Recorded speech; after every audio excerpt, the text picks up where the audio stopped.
yang berfatwa bahwa orang yang alim kalah derajat dengan keturunan Nabi yang bodoh. Ketika diverifikasi di dalam kitab Ibnu Hajar, ternyata keterangan itu tidak ada. Ada di dalam kitab seorang Habib namanya Zain bin Smith yang katanya Ibnu Hajar berfatwa orang yang alim tapi bukan keturunan Nabi maka derajatnya kalah dengan keturunan Nabi yang bodoh. Setelah saya teliti di dalam kitab Ibnu Hajar, katanya ada di dalam kitab Fatwa, fatwa itu, keterangan itu tidak ditemukan di dalam kitabnya Ibnu Hajar Al-Haytami. Berarti kutipan itu kutipan dusta. Bahkan yang ada di dalam kitabnya Ibnu Hajar Fatawinya mengatakan ilmu lebih mulia daripada nasab. Kemudian diverifikasi di dalam kitab-kitab ulama Ahlussunnah wal Jamaah seperti Al-Bajuri, Syekh Nawawi At-Tanara Al-Bantani, Syekh Nawawi dalam Maraqil Ubudiyah, sama dengan ulama-ulama lainnya, bahwa orang alim walaupun dia bukan turunan Nabi, di sini ada orang keturunan Nabi yang bodoh, maka orang alim yang anak tukang kangkung ini lebih mulia 60 derajat daripada keturunan Nabi yang bodoh.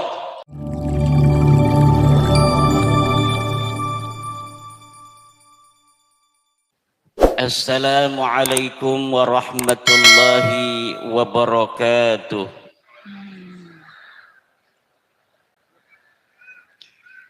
Assalamualaikum warahmatullahi wabarakatuh.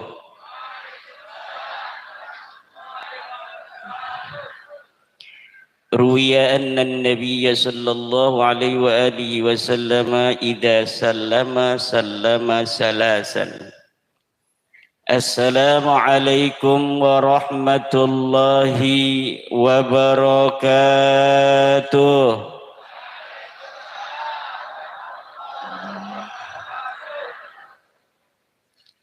Alhamdulillahil malikil hakim al-jawadil karimil azizir rahim. Fattariqu ilaihi wadihul lil qasidin. والدليل عليه لائح للناظرين. اللهم صل على سيدنا محمد وخديجة وفاطمة وعلي والحسن ثم الحسين طيبا وعلى سائر أصحابه وسلم. Allahumma barik lana Nusantara Jaya Raya wa ahlikil kadhibin adh-dhalimin wa akhrijhum min bainina saghirin wa khaibin wa khasirin wa jasimin. Ya Hayyu ya Qayyum ya Hannanu ya Mannanu ya Dayyanu ya Sultanu ya Dzal Jalali wal Ikram. Amma ba'du fa ya ashabal fadail hadaratil mukarramin, para alim, para ulama, para kiai, para asatid wal asatidah, para guru-guru kaulo sedanten al-mukarram Yai Wahib Mahfud saking Cetis, mata'anallah bitulli hayatih. Yai Mahfud, Yai Sahlan, mantan ketua PCNU Kabupaten Cilacap, Kabupaten Kebumen, mata'anallah bitulli hayatih. Pengasuh Pondok Pesantren Al-Huda, kita doakan semoga beliau senantiasa berada di dalam lindungan Allah Subhanahu wa Ta'ala, dan mudah-mudahan Pondok Pesantren Al-Huda senantiasa Allah beri keberkahan, amin, terus maju dan berkembang, amin, dan mudah-mudahan kiainya selalu sehat, berkah, santri-santrinya terus bertambah, yang sudah ada di pondok santrinya betah semuanya, dikasih putuh oleh Allah semua, amin. Doa ini pun untuk kita semua dan untuk anak-anak kita. Allahumma ij'alna wa auladana wa azwajana wa dhurriyyatina wa tullabana wa tullabana wa tullabana min awliyaikal muqarrabin wal ulama'il amilin ar-rasikhin al-abidin az-zahidin al-mutawadi'in al-maftuhin al-marzuqin al-mahbubin al-mujahidin at-tahirin. Bapak Ibu para yai rahimakumullah, alangkah indahnya pada siang yang berbahagia ini Pondok Pesantren Al-Huda mengadakan acara khatmil Quran wal kutub untuk anak-anak Pondok Pesantren Al-Huda, dengan mengundang para alim, mengundang para yai, wabil khusus guru besar dari Kebumen Yai Wahid Mahfud.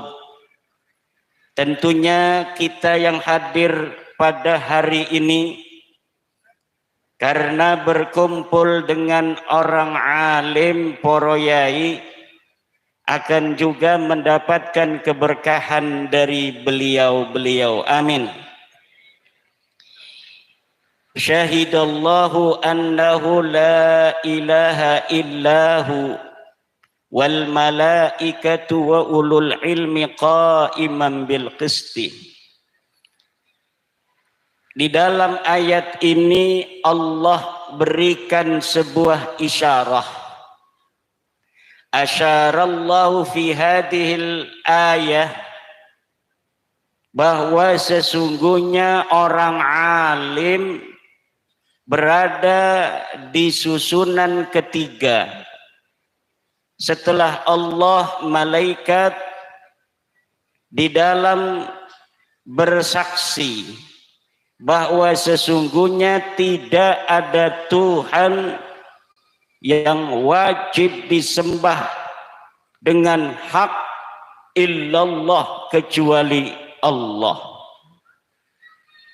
Setelah Allah yang bersaksi bahwa tiada Tuhan kecuali Ia, maka Allah rattaba nafsahu bil malaikah.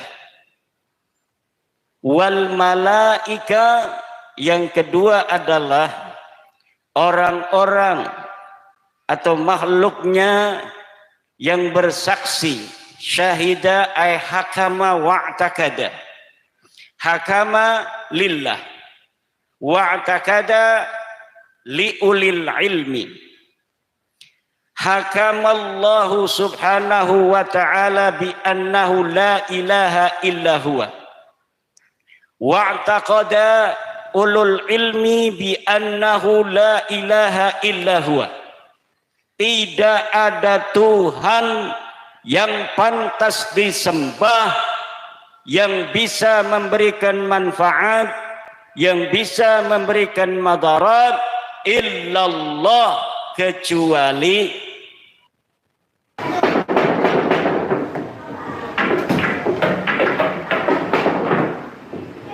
Allah, kecuali Allah. Betapa orang alim tinggi derajatnya di mata Allah dengan mentertib setelah dirinya Allah, kemudian malaikat, dan yang ketiga adalah ulul ilmi, orang yang punya ilmu. Siapa ulul ilmi?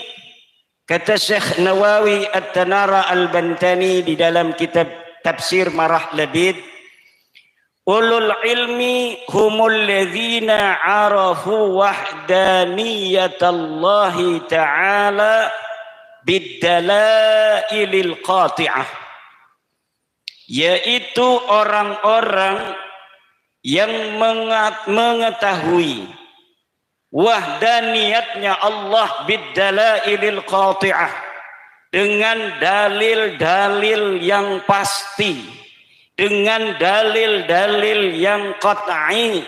Itu namanya ulul ilmi.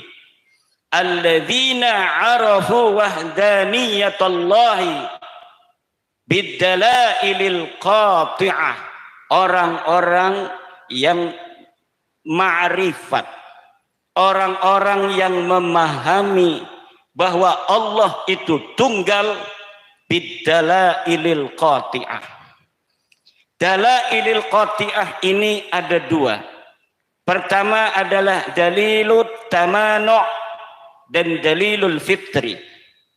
Dalilul tamanu' adalah seperti firman Allah, "Lau kana fihima alihatun illallah la fasadata." Kalaulah di langit dan di bumi ini ada Tuhan selain Allah, maka rusaklah langit dan bumi. Ini namanya dalilut tamanu'. Tidak mungkin Tuhan itu dua. Yang satu mana'a akhara, yang akhara mana'a sahibahu. Kalau Tuhan itu ada dua, yang satu pengen menciptakan langit itu ada tiangnya, yang satu ingin menciptakan langit tidak ada tiangnya. Maka ketika langit sekarang tidak ada tiangnya, maka yang menginginkan langit ada tiangnya berarti bukan Tuhan. Kalaulah Allah itu, Tuhan itu ada dua, yang satu ingin bumi ini bulat, yang satu ingin bumi itu datar. Kenyataannya sekarang bumi adalah bulat, maka Tuhan yang menginginkan bumi ini datar berarti batal dia sebagai Tuhan. Itu namanya dalilut tamanu'. Dalil apa katanya? Dalilut tamanu'. Yang kedua adalah dalilul fitri, bahwa manusia ketika sudah berada dalam suatu titik nadir dalam hidupnya, ketika harapan-harapan kepada selain Allah ini mentok, ketika dia sudah tidak lagi berharap kepada orang tuanya, ketika dia sudah tidak berharap lagi kepada istrinya, kepada suaminya, kepada kakaknya, kepada adiknya, kepada orang-orang yang ia kenal, tidak ada seorang pun yang bisa untuk dijadikan sandaran dari masalah yang ia hadapi. Maka manusia dalam keadaan itu akan kembali kepada Al-Ilahul Wahidul Qahhar, Tuhan yang tunggal, yang maha perkasa. Itu adalah dalilul fitri, bahwa Tuhan itu bagi orang yang percaya adanya Tuhan pun, dia sebenarnya mempercayai adanya suatu titik di mana di titik itu ia membutuhkan sesuatu di balik realitas alam yang ia bisa nampak, bisa dilihat. Siapa orang yang dapat mengerti bahwa Tuhan itu satu? Hanyalah para ulama bisyahadah, ay bil i'tiqad. Wajib kita mengetahui Tuhan itu satu, hukumnya wajib. Ala haddi qawlihi ta'ala fa'lam annahu la ilaha illallah.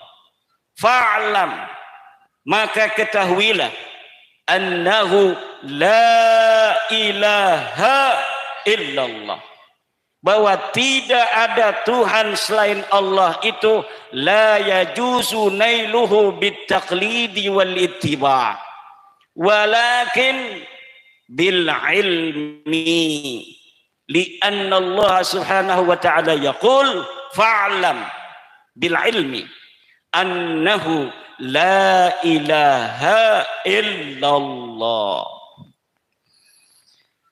Maka untuk orang-orang awam dari zaman Wali Songo, untuk kemudian dia baiat kepada orang-orang alim di dalam bagaimana dia memahami la ilaha illallah untuk dia amalkan sendiri. Tidak ada Tuhan selain Allah. Tidak ada yang bisa memberikan mudarat kecuali Allah. Tidak ada yang bisa memberikan manfaat kecuali Allah. Siapa yang tahu? Alim, orang berilmu. Makanya Allah tempatkan al-ulama fid darajatis salisah, di dalam derajat yang ketiga, syahidallahu wal malaikah wa ulul ilmi qa'iman bil qist.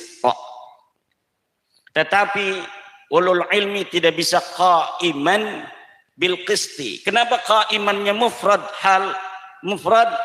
Karena kembalinya menurut sebagian ulama kepada Allah.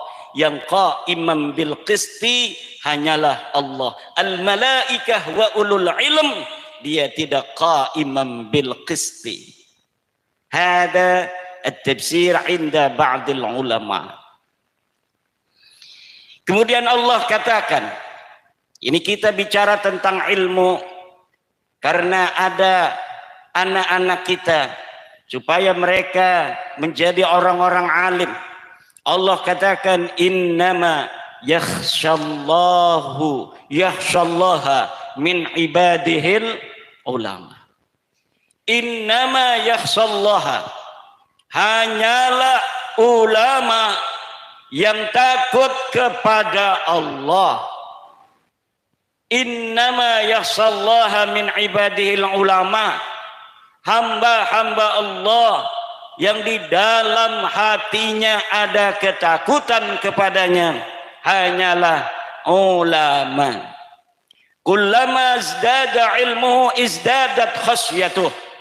Kapan-kapan ilmunya bertambah, maka takutnya kepada Allah bertambah. Bagaimana orang-orang berilmu disyaratkan sesuatu fi'lul qalbi yang namanya khasyah. Al-ilmu fi'lul aqli, tetapi khasyah fi'lul qalbi. Fi'lul qalbi, ketakutan kepada Allah, itu harus koheren, senada dan seirama dengan fi'lul aqli, yaitu ilmu. Orang yang banyak ilmunya, maka dia banyak takutnya kepada Allah. Setiap tambah ilmunya, maka tambah pula takutnya kepada Allah. Nabi mengatakan al-ulama'u warathatul anbiya. Ulama adalah pewaris para nabi.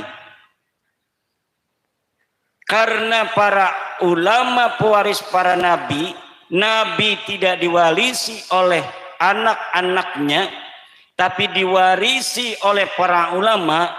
Maka kiai kadang-kadang ilmunya lebih banyak diambil oleh santrinya daripada diambil oleh muridnya. Diambil oleh anaknya. Para ulama, para kiai, kebanyakan ilmunya diambil oleh para santrinya daripada diambil para anak-anaknya. Pinter kiainya juga, anaknya dipondokin di tempat lain. Karena supaya dia bisa mengambil yang banyak ilmu dari kiainya itu. Sementara kiainya mendidik anak orang.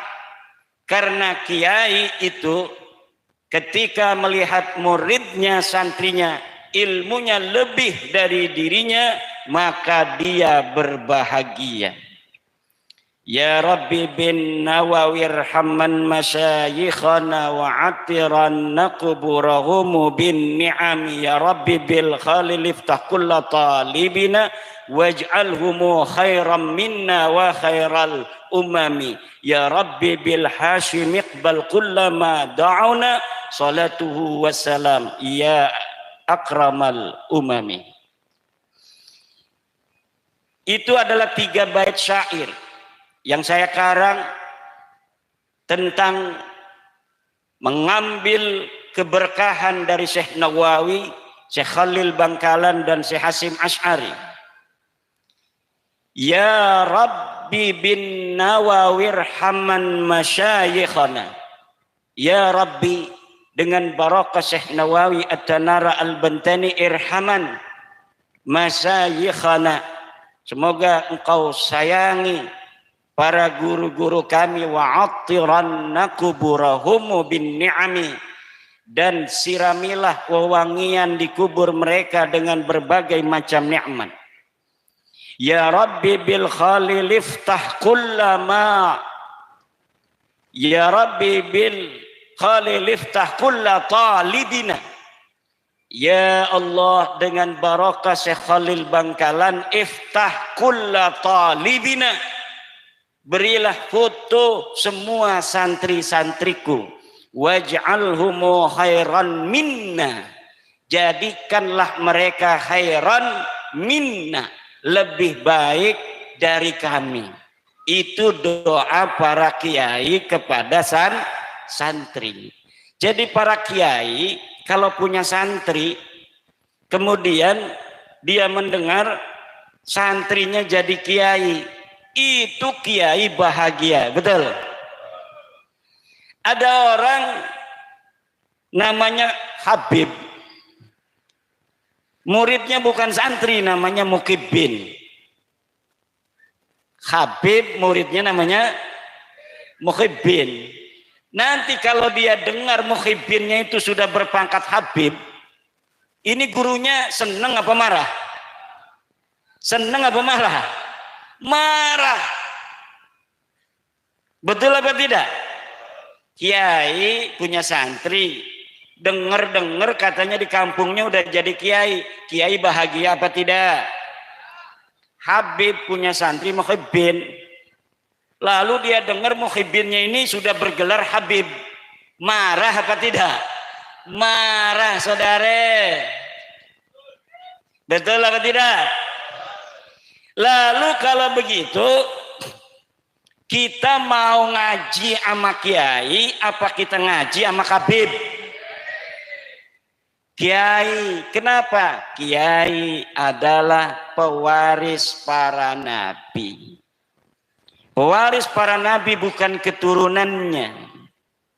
Pewaris para nabi adalah para murid-muridnya nabi. Siapa murid-muridnya nabi? Bisa anaknya, bisa hanya muridnya. Kalau anaknya mengambil ilmu daripada nabi, maka anaknya jadi pewaris. Begitu pula kiai, kalau anaknya mau belajar sama kiai, maka dia akan menjadi pewarisnya kiai. Tapi walaupun anak sendiri, kalau dia tidak mau ngaji, abai ngajar ngaji, deweke main layangan melulu ciliknya. Abai ngajar ngaji ning santri, deweke turu. Akhirnya anak orang jadi pinter, anak kiai goblok.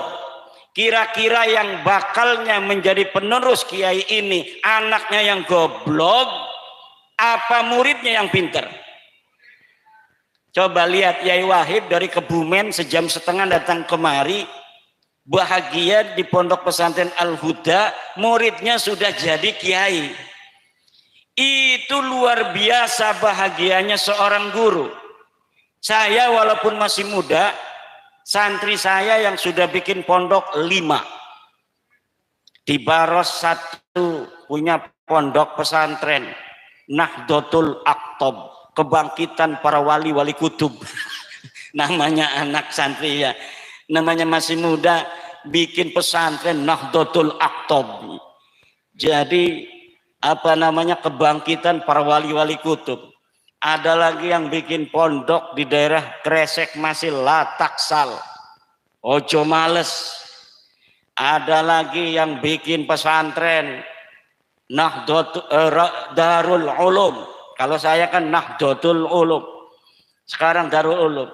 Itu kalau kiai ngedenger muridnya bikin pondok bukan merasa kesaing, tapi senang. Alhamdulillah Gus Imdad, ahlan wa sahlan wa marhaban.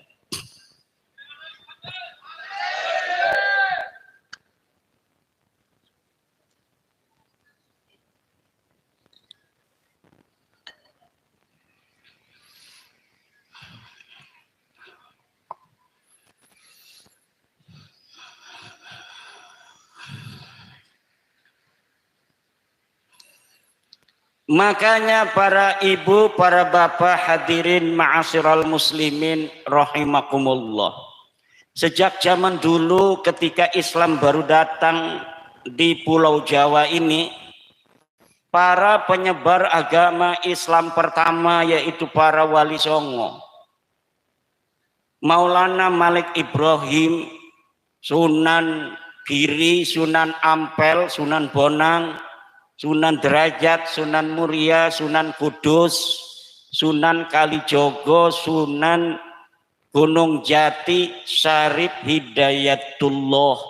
Itu walaupun mereka adalah min dzurriyyati Rasulillah sallallahu alaihi wa alihi wasallam, kepada anak keturunannya tidaklah mendoktrin sejak kecil bahwa mereka keturunan daripada Rasulullah. Bahkan saya tidak tahu daerah lain, kalau di daerah Banten, Sultan Banten, anaknya sejak kecil baru lahir cerot, itu sudah ditaruh di para kiai. Dia sejak kecil tidak tahu kalau dia anaknya sultan. Dirahasiakan. Orang teman-temannya aja nggak ada yang tahu. Orang kampung yang ada di tempatnya kiai itu juga tidak tahu. Secara rahasia dititipkan pada kiai, kemudian dididik sejak orok dengan didikan kesatria, didikan sederhana. Ketika anaknya sudah baligh, kemudian diajari ilmu kanuragan, diajari tata krama, diajari ilmu tata negara. Ketika sudah siap dia untuk memimpin, baik jadi penerus ayahnya maupun jadi perwira-perwira di keraton, baru dikatakan engkau anak sultan. Maka ketika dia di keraton, dia sudah biasa hidup penuh kesederhanaan, dia hidup penuh ketawaduan. Akhirnya dia mempunyai sensitivitas tinggi kepada masyarakat. Dulu cerita orang-orang tua, kalau ada anak sultan di Banten, itu dia buang airnya setiap hari, buang air itu nggak dianggap. Kenapa? Berarti dia makan kayak orang biasa. Makanya lihat foto Sultan Ageng Tirtayasa, kurus kering, foto yang dilukis oleh Belanda, itu tubuhnya kurus kering, nggak kayak saya yang gemuk begini. Kenapa? Karena memang semakin dia ini akan dijadikan putra mahkota, maka semakin paling getol riadohnya. Akan dilihat oleh ayahnya siapa anak-anaknya yang akan menjadi penggantinya. Walaupun secara tradisi yang akan dijadikan sebagai pengganti sultan adalah anak pertama, tetapi sejak kecil diomong siapa yang jago riyadah maka dia yang akan jadi sultan. Akhirnya semua anak-anak sultan jago riyadah. Ruwiya anna Sultan Maulana Yusuf itu ke kamar mandinya fi kulli 15 yauman. Setiap 15 hari. Saking sedikitnya dia minum, saking sedikitnya dia makan. Sampai itu terjadi Sultan Tirtayasa. Dari Sultan Tirtayasa ke bawah, tradisi itu sudah hilang. Makanya para hadirin hadirat kaum muslimin rahimakumullah, para kiai-kiai keturunan Wali Songo meneruskan tradisi itu. Walaupun dia punya pondok, banyak santri yang mondok di tempatnya, anaknya ya dibuang. Karena mondok itu bukan hanya soal mencari ilmu, tapi soal menjauhkan anak kita dari kasih sayang ayah dan ibu. Kejauhan anak dengan ayahnya dan ibunya penting untuk memupuk kemandirian sejak dini, untuk memupuk kesederhanaan, untuk memupuk ketawaduan, akhlak, mau berkhidmah kepada gurunya dia di sana. Semakin dia itu dipondokin tanpa dititipin oleh ayahnya yang juga kiai, maka semakin dia tidak dikenal, maka itu semakin bagus. Jadi kalau kita kiai mondokin anak di pesantren, kita pura-pura nggak tahu aja anak kita siapa. Pokoknya anak saya di sini kiai gitu. Anak saya di sini kiai gitu. Agar apa? Agar anak kita tidak mendapat keistimewaan.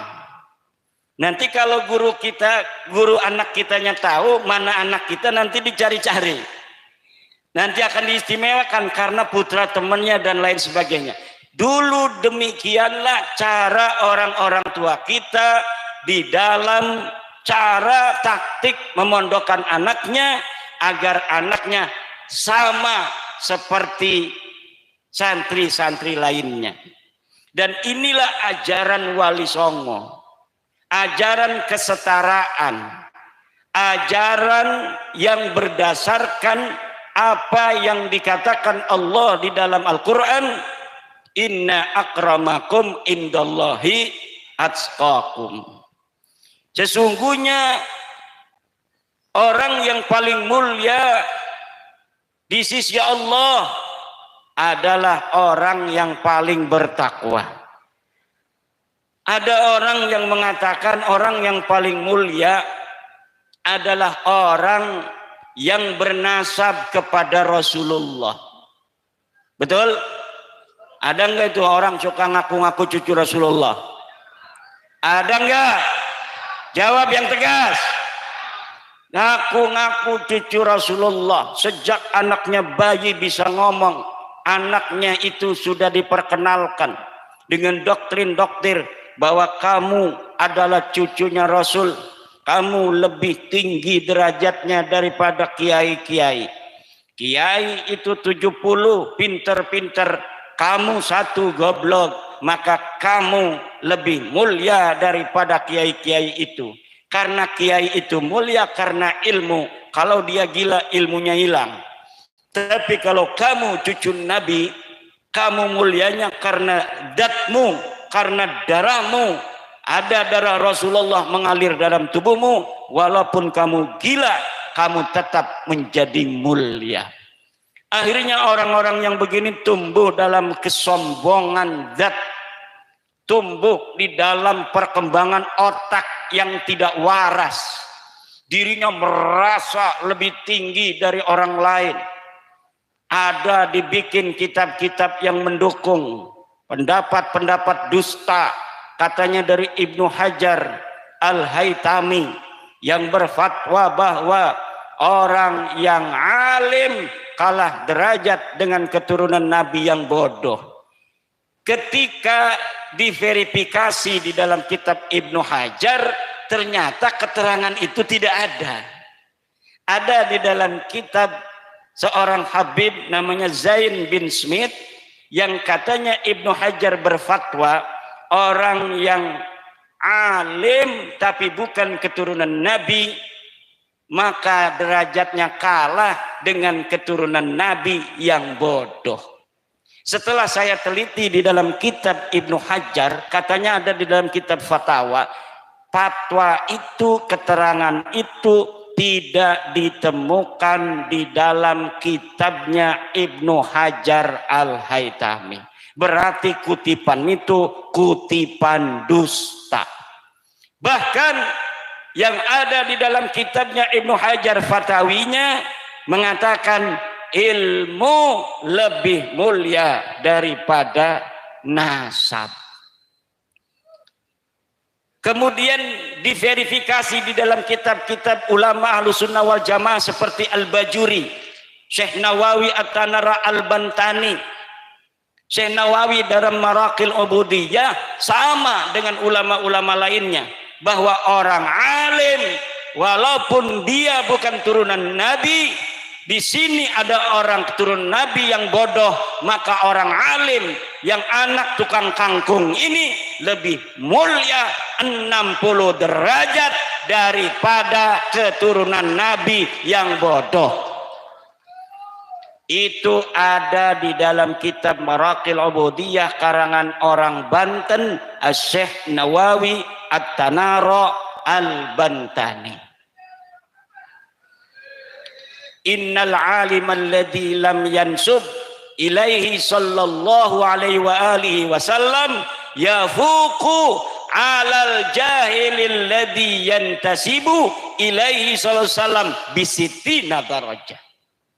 Orang alim yang tidak bernasab kepada Rasulullah itu mengalahkan orang bodoh yang bernasab pada Rasulullah bisittina darajah dengan 60 derajat.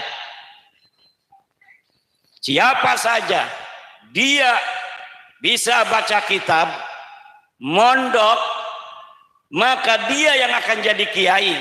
Walaupun dia anak tukang cilok, dia anak tukang mainan balonan, dia anak tukang es krim, dia anak tukang pring, tapi dia mondok, pinter, dia lebih mulia daripada anak kiai tapi goblok kebina-bina. Ini ajaran Islam.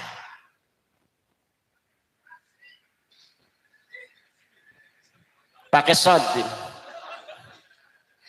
Nanti di sini saya tadi dibatasi oleh Sahibul Bait, kiai kita Sahibul Huda, wong kang ngeduweni pondok pesantren Al Huda, bahwa kiai ceramahnya jangan lama-lama, nanti akan diskusi yang akan dimoderatori oleh mantan ketua PCNU Kebumen. Oleh karena itu nanti kita akan bahas tentang nasab para Kabib Ba'lawi. Bu, tahu nggak Kabib? Kabib tahu. Kabib itu orang yang ngaku sebagai cucunya Nabi. Saya sudah teliti, Bu, mereka bukan keturunan Nabi bil marrah, sama sekali. Mereka bukan turunan Nabi min haitsu kutubun nasab, min haitsu kutubut tawarikh, wa min haitsu tes DNA. Qat'i jadi ini, man. Mereka bukanlah keturunan baginda Nabi. Bagaimana nanti kisahnya? Nanti akan kita teruskan di dalam forum diskusi.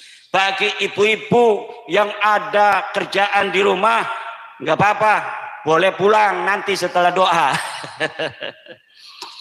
Kalau yang mau dapat barokah, ya semakin lama duduknya semakin banyak barokahnya. Demikian sementara saya akhiri, wallahu huwal muwaffiqu ila aqwami thariqin. Wassalamualaikum warahmatullahi wabarakatuh.